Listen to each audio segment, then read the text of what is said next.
श्राद्ध भी कई प्रकार के होते हैं।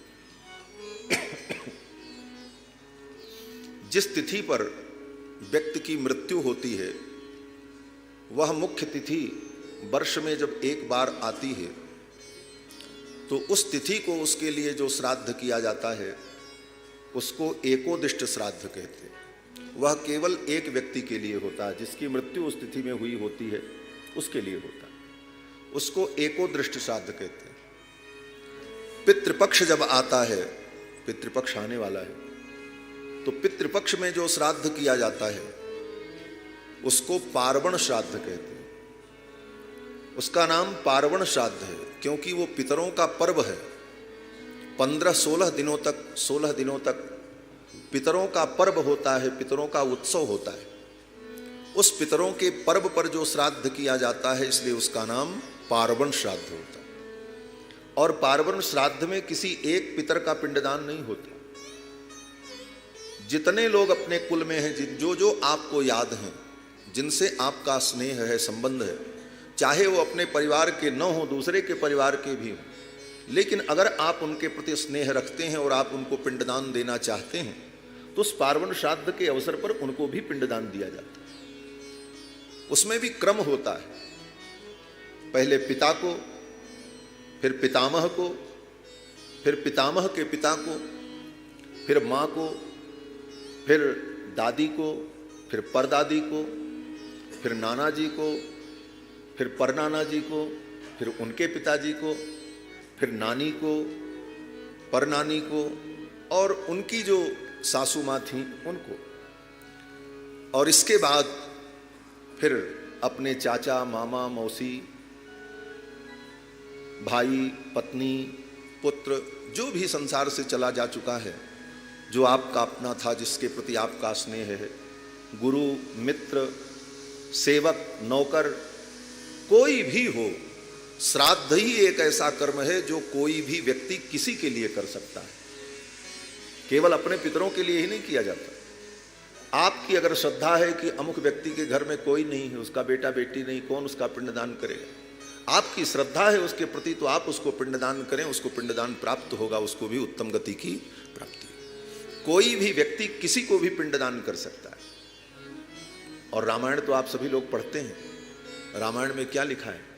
भगवान श्री राम जब वन की यात्रा पर गए तो गृद्धराज जटायु मिले और गृद्धराज जटायु को भगवान ने अपना पिता माना।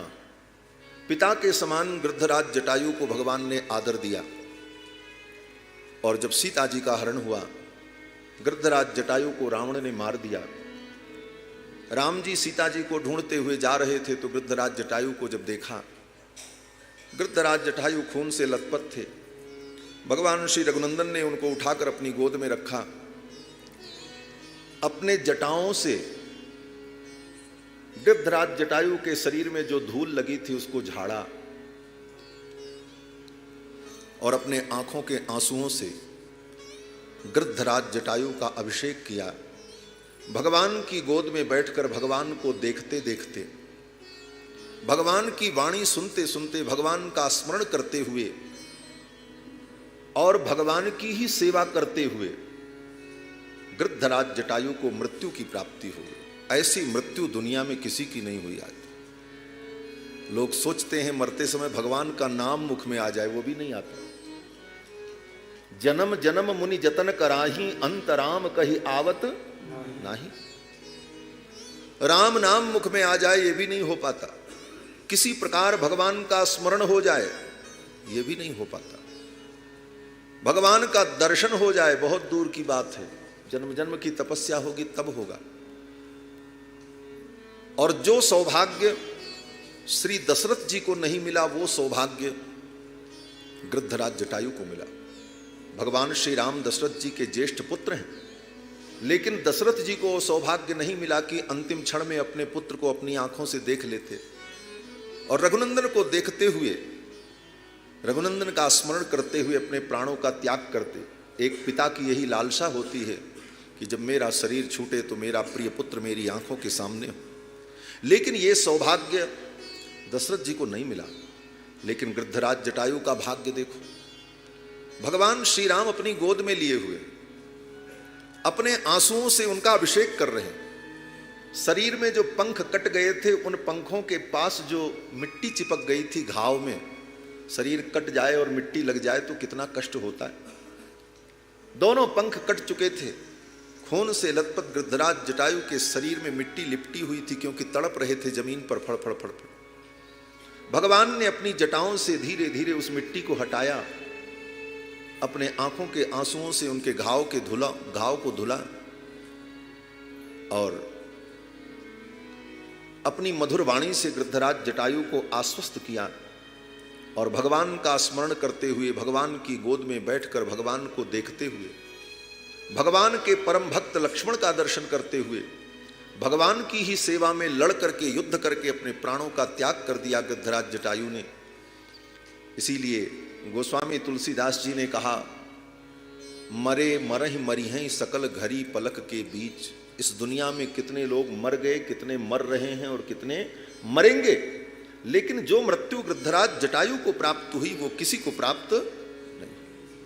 अब आप विचार करो कि गृद्धराज जटायु को मरने के बाद क्या सोचना है, इससे बड़ी उत्तम गति और क्या होगी। अब उनके मरने के बाद चाहे कोई उनका पिंडदान करे, श्राद्ध करे, न करे, उनको तो परम गति मिल गई। लेकिन इसके बाद भी शास्त्र की मर्यादा इतनी गंभीर है कि भगवान श्री राम ने अपने हाथों से गृद्धराज जटायु के लिए पिंडदान किया, श्राद्ध किया। कहां गृद्धराज जटायु पक्षी और कहां भगवान मानव रूप लेकर के लीला कर रहे, कहां मनुष्य और कहां पक्षी।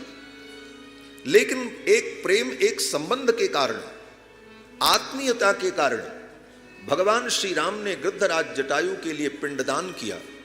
गोस्वामी तुलसीदास जी महाराज लिखते हैं, तेहिकर क्रिया जथोचित निजकर कीन्ही राम।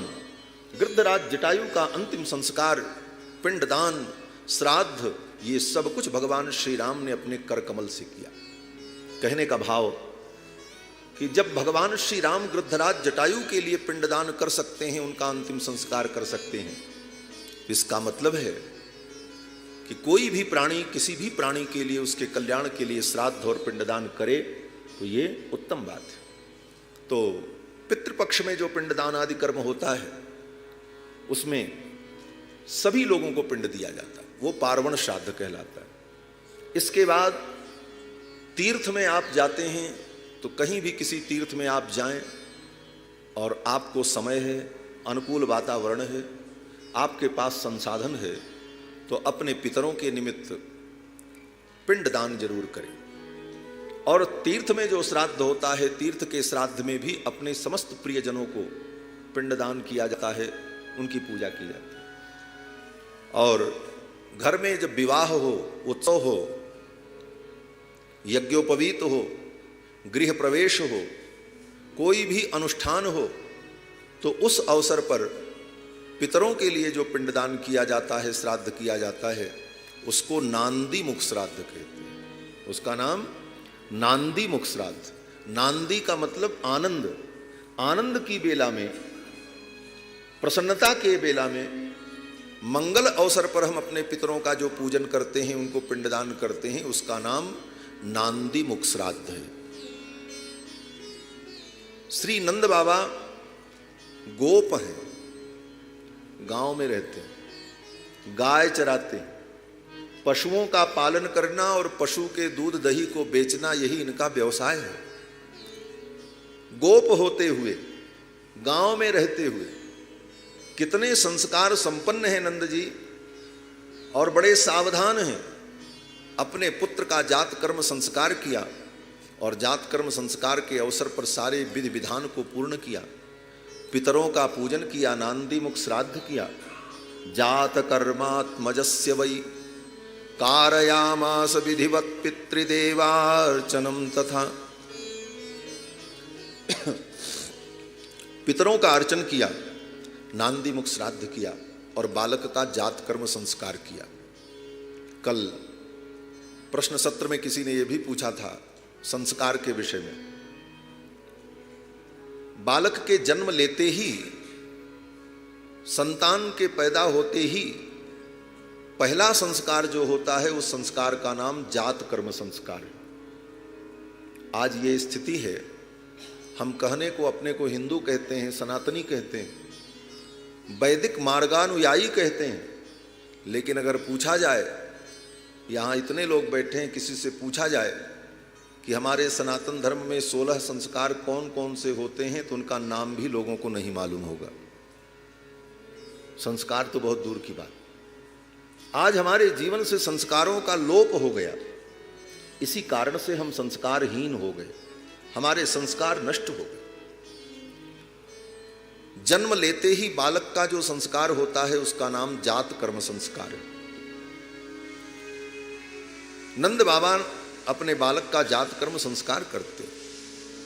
रामायण में भी वर्णन है कि जब राम जी प्रकट हुए तो श्री दशरथ जी महाराज ने अपने चारों कुमारों का जात कर्म संस्कार किया। नांदी मुख सराध करी जात कर्म सब कीन। नांदी मुख श्राद्ध किया और सभी बच्चों का जात कर्म संस्कार किया। आज हमारे आपके घर में किसी बच्चे का जात कर्म संस्कार नहीं होता, जानते ही नहीं जात कर्म क्या है। जात कर्म संस्कार में ब्राह्मण को बुलाकर देवताओं का पूजन किया जाता है और पूजन करने के बाद बच्चे के मुख में मधु और घृत चटाया जाता है और कुछ मंत्रों का उच्चारण करके उसके कान में कुछ शब्द कहे जाते हैं। इस प्रकार पिता अपने बालक को गोद में लेकर इस संस्कार को संपन्न करता है। श्री नंद बाबा ने अपने बालक का जात कर्म संस्कार किया।